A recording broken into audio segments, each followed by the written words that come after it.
হ্যাঁ সবাই আসলে হ্যাপি টিচার্স ডে।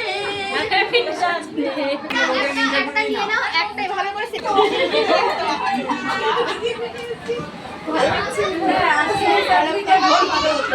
কাকিমা তুমি কিছু বলতে চাও? হ্যাঁ, আজকে আমরা টিচার্স ডে উপলক্ষে সবাই একসাথে এসেছি, সব গ্রুপরা আমরা একসাথে হয়েছি, সব গ্রুপ একসঙ্গে এনজয় করি, ছোটদের খেলাধুলো হয়, মারা গল্প আড্ডা অনেক কিছু করি, আমাদের এখানে খাওয়া দাওয়া মজা হুল্লোড় সব কিছু হয়, আমরা একটা ছোট পরিবারের মধ্যে সবাই একসাথে থাকি। টাটা।